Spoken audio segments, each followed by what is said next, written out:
اعوذ باللہ من الشیطان الرجیم، بسم اللہ الرحمن الرحیم۔ ناظرین کرام، السلام علیکم ورحمۃ اللہ وبرکاتہ۔ آج آپ کے سامنے تنزیل قرآن کے برکات کے عنوان سے گفتگو کرنا ہے۔ قرآن مجید کے نازل ہونے کے ساتھ ہی کچھ ایسی برکتیں ہم تک پہنچی ہیں جو کسی اور آسمانی کتاب کے نزول کے ساتھ ہم تک نہیں پہنچی ہیں۔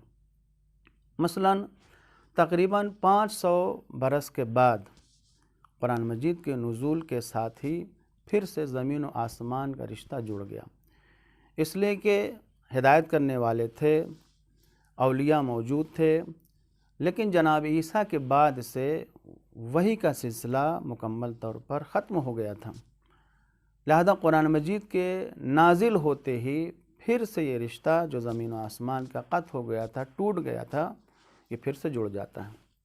یہ پہلی برکت ہے۔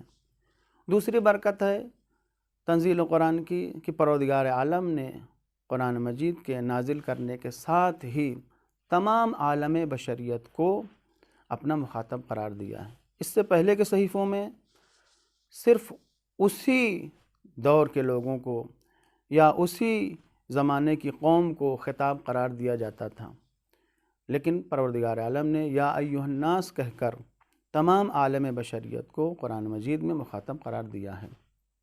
یہ دوسری برکت ہے۔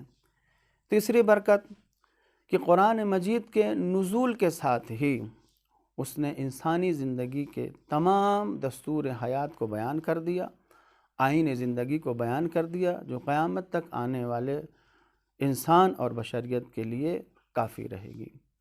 اس کے علاوہ نزول قرآن کی ایک برکت یہ ہے کہ جہاں اس نے دستور زندگی کو مکمل طور پر بیان کیا ہے، وہیں قرآن مجید نے علم کائنات کی طرف بھی توجہ کیا ہے، دنیاوی علوم کی طرف بھی توجہ کیا ہے، تاکہ ہر دور کا انسان قرآن مجید کی عظمت کے سامنے سرنگو رہ سکے۔